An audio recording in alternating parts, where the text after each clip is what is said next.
Hey, Greg. First of all, can we sort of get your thoughts on how the game sort of played out there from the first half to second half? You guys almost had the goal, but at that time, the game sort of opened up for you there after the goal disallowed. Yeah, it was, first half they came out a little bit different than we had anticipated in a 3-4-3, but kind of a pressing 3-4-3. So they opposed us pretty high and went for it. We anticipated something a little bit different. We knew it was a possibility. We anticipated. I think that led to a little bit of a sloppy first half sometimes, just in moments. But we had to settle in, organize some things. Second half, in the transition, we scored the goal that they decided to call back. But I think that just loosened up the game a little bit for everybody. That gave you the feeling that somebody can win this thing and somebody can lose this thing. So it changes, even though the ball hits the back of the net, it changes the emotion of things a little bit. And I think the game loosened up, which kind of happens in MLS anyways. The game starts to stretch a little bit, and then opportunities start to show up. So I'm really proud of our guys because we haven't got a ton of shutouts since I think our last one was in like June. And so to dig down, this is how you win playoff games. Sometimes they're not so fluid and they're not as perfect as you'd like them to be, and sometimes you have to dig and you have to find your opportunities and you have to defend at the end when the opposition throws a lot of things forward and really has nothing to lose at that point. So our guys dug in and protected the goal, saw the 1-0 out, and it's a huge one. The first one is always the toughest in the MLS playoffs, just to get that sensation. And we don't have a lot of guys who've played MLS playoff games on our team, and so a lot of guys got some experience tonight that will be useful as we push forward. Did you get a view of the play that they called the goal back on? Do you have a feel for that yet, or do you need to watch that? I saw briefly just from the sideline because we have a running feed, so we're able to see it. My challenge in all of it is those plays happen 20 times, 15 times over the course of the game, 50-50 on whether they call them, but this time they choose to call it and bring it back off of a transition. So you live with it when, I guess, what I'm glad is that we won the game, we stayed in it, we kept going, it didn't affect us too much, we kept finding ways to attack, and we got the goal we needed. It's kind of nice that Julian, who was called for the foul, gets the goal. Yeah, I mean, he one of the things we talked about at half was trying to get Julian into more of an attacking position, whether that be wide or if Douglas stayed wide to get him inside a little bit more. And Douglas was wide, so he kept venturing inside and found himself at the back post. That's how far he ventured to the middle. So, I would say it was not necessarily how you draw it up, but it worked its way into a good opportunity with Douglas and Sam working together, got Sam to the end line. And he puts in a decent ball, and Jules is in a spot that he probably doesn't often find himself in, that's for sure. So in that way, it's a bit not one you draw up on the training field, let's say that. Greg, kind of a follow-up on what Scott just asked. Julian was the one called for the foul, whether it was a foul or not. He was the one that's why the goal wasn't counted. He came right back down and almost scored his own goal, with the shot, and then scored on the header. Do you think there was a little bit of something inside of him that said, I'm going to make up for this, I need to go down and get that goal back?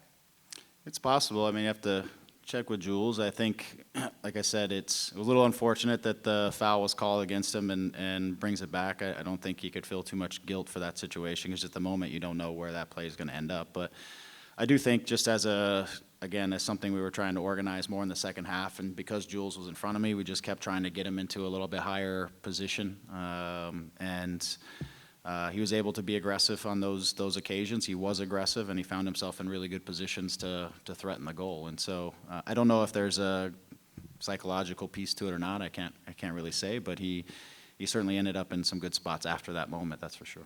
A couple of follow-ups. The players seemed to arrive all at the same time today. Did you guys stay in a hotel? We did, yeah. And why did you do that? And then the last question is the armband. When Chicha came off, it looked like it went from Ricky to Brugman to Sega. What does that say about the team where each guy says, no, I haven't been here long enough, I want this guy to have it? Were they all sort of sharing it? Yeah, again, I don't know. I would be curious, and I'll find out as to the reason it was passed from one guy to the next, but I thought it was almost a sign of each guy respecting the next guy a little bit more, and it ends up on Sega, who's a battler, who's been here since the beginning of last year. So I don't really know how it and why it ended up with Sega, but again, I think it shows how the group respects each other and just kept passing it down. And then Sega did it right at the end. So I don't remember the other one was hotel. Yeah, we stayed at a hotel. It was because it's an early game. It was an early game, and guys wanted to be together for a meal last night, and this morning we could organize everything so that players didn't have to figure out where's breakfast, how early do I need to be here. It's all set for them, and noon isn't a normal start for us, so it just kind of kept them from having to worry about anything, and we had it set up for them. So it was discussed between myself and some of the leadership guys, and they really wanted to do it. So I also appreciate they took the initiative too to want to be together as a group before a big game like this, which was great. I know you talked a little bit about it defensively, how you guys kept a shutout, but what has Martine done to the back line? Because he seemed to have a very solid game for you guys today. Yeah, that's what he is. He's a rock, he makes he makes a lot of good decisions over the course of the game, and sometimes those are just committing fouls in areas of the field that get people behind the ball. Sometimes it's just not trying to win a ball and staying and protecting the group and winning a little bit of time. There's just so many good, solid, professional center back types of decisions that don't put the team in difficult situations, and conversely, they take us out of things that could be difficult situations. And so he just brings such a nice composure back there, and I think it helps Sega. I think it helps everybody raw and everybody around him. And it's something I've talked about over the course of the season. Sometimes we take plays that look like nothing and we turn them into something for the opposition. And Martine's decisions make sure those things don't happen nearly as often as they did once upon a time. And so his stability and his experience, just his demeanor too, I think has just really helped the group to, again, make good, solid, better decisions, over the course of a game. Hey, Greg, can I ask you to look ahead to Thursday? You played LAFC 3 times this year, but not since July. How different are these two teams meeting compared to their first meetings in the first portion of the season, and what do you expect?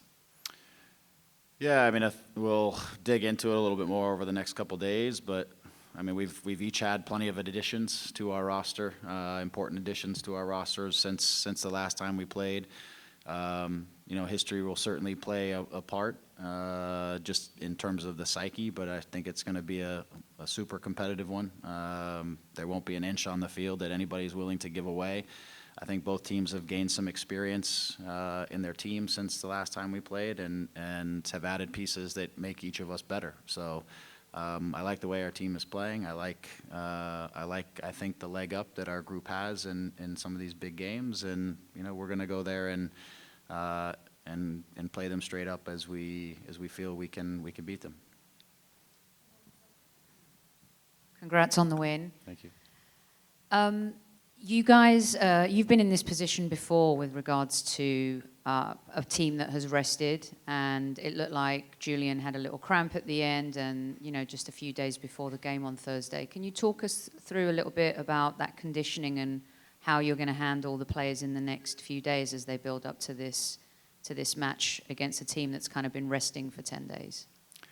Yeah, we'll do what we do after every game. We'll take the appropriate amount of days, and it's not the same for everybody to recover. We'll get our preparations underway. Tomorrow they'll be off, and then we'll start kind of our preparations. Preparation isn't always physical for us. Sometimes it's just some tactical things, some organizational things that we want to prepare leading into the game, and we don't necessarily need to get anything physical out of guys sometimes to get there. So they'll have plenty of time to recover. I think there's a reasonable window, unlike there used to be in the past. These games used to come even faster. I think there's a reasonable window for everybody to recover. The one thing that I like on our side is that we felt the intensity of the playoffs, and they've been off for however many days, 10, 12 days, whatever they're off. We've now got that experience under our belt right now, and we feel it. We have that tension in our bodies, and we're going to take that into the next game. We'll see how it plays out. Yeah, thank you. Hey, Greg, toward the end of the game, you were sort of animated there as you guys were trying to kill the game out. Slightly. I started sweating then. I was okay until then, yeah. What do you want to see in those moments there? I mean, No, I just, look, when we're seeing out a game, we don't want to lose the ball between our lines. If we're going to lose the ball, let's lose it behind their back line, and let's keep all 11 of our defenders between the ball and the goal, and let's make them break us down. And there's a couple of times where I think we stop our momentum and we spin out, and we either try to play backwards or we lose the ball on our foot.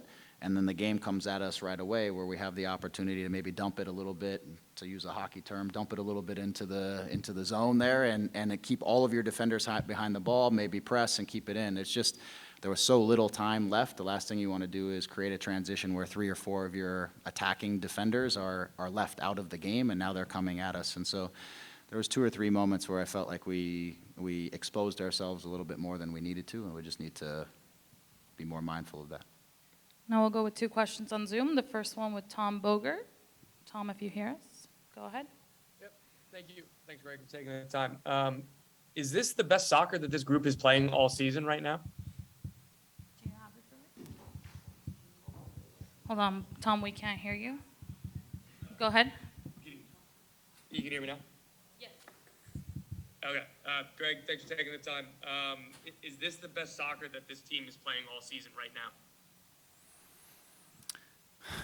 I don't know if tonight I would define as the best soccer, but in terms of just commitment, work, sticking to things, doing what we had to do tonight to get through the first in a very difficult playoff game, for sure. But I think as a whole, over this stretch of games, yes, I think the group is playing the best soccer it's played in the last 2 years. I think there's some consistency, there's continuity in the group. I think there's a composure now in the group. I think there's a lot of things where the group has settled in, has a much better sense of itself and how to be successful, but also just the consistency has been better over this stretch for sure, which is something that we lacked over the bit. So I think it's a group that is, again, even though we have some young guys, we also have some veteran guys. There's a nice mix of experience and youth inside of our team, and we're playing well, and we got to keep going. But for me, what's in the past is in the past. What's in front of us is everything to focus on now.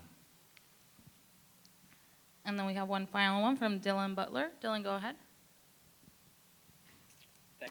Greg, congratulations. Thank you. Just following up on Thursday, you'll be asked, obviously, about it a lot in the coming days, but the neutrals around the league, this is the matchup that they wanted to see. Obviously, so much involving this game. Can you, I know it's not your focus, obviously, but can you appreciate on a macro level sort of how big of an occasion that, this should be kind of league-wide, these 2 teams playing? Yeah, absolutely. I think, look, as a guy who's been around this league since day one, I understand the gravity of a matchup like this. Also, I would say in Toronto, not at the same level, because in the U.S. we don't pay attention to Toronto and Montreal quite as much, but it was a huge rivalry there in the playoffs, and the emotion that gets behind a game like that is going to be now, I think, exponentially greater now that it's inside of the U.S., which is where the majority of the teams are, and the fan bases and the proximity of these 2 teams is miles away, and so it should be exciting, interesting, and I'm sure the league and those around are over the moon that this has come to where it is. Thanks for your time.